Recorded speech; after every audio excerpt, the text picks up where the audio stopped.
I was 18, filled with the anticipation and nervous energy of a life just beginning. Russia, with its rich history and culture, beckoned me.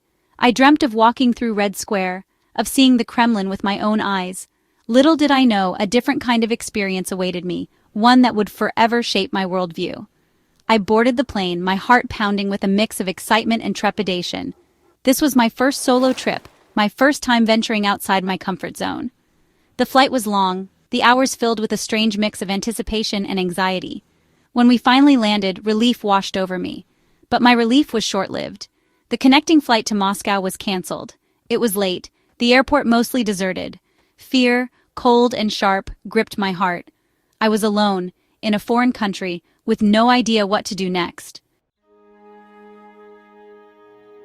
The airport lights seemed to dim, the announcements echoing in the vast emptiness. I stood there, luggage in hand, a wave of helplessness washing over me. I had never felt so alone, so vulnerable.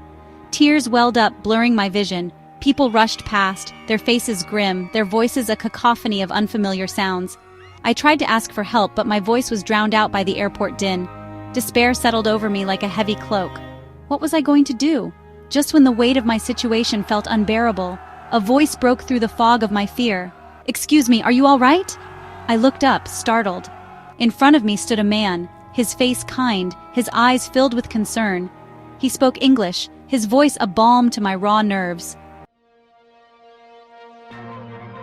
I poured out my story, my voice trembling with a mixture of fear and exhaustion.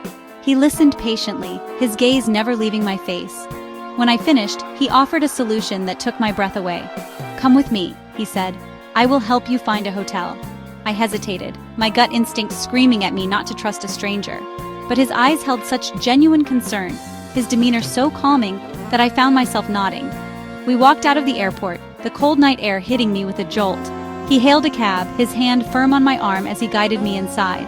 He spoke to the driver in rapid Russian, negotiating the fare. I sat there, numb with shock, as he paid the driver in advance. At the hotel, he spoke to the receptionist, securing a room for me. He even paid for the room, refusing my offer to reimburse him. He handed me enough money for a cab back to the airport the next day. "Please," I said, my voice choked with emotion, "let me repay you." He smiled, a sad, knowing smile, and shook his head. "Just pay it forward when you can," he said. And with that, he was gone. I never saw him again. I never even learned his name. But his kindness, his selfless act of compassion, left an indelible mark on my soul. That night, in a strange city, surrounded by unfamiliar faces, I learned a powerful lesson about the inherent goodness that resides in humanity. His actions restored my faith, not just in strangers, but in the power of human connection. I carry his kindness with me, a beacon of hope in a world that can often feel dark and unforgiving.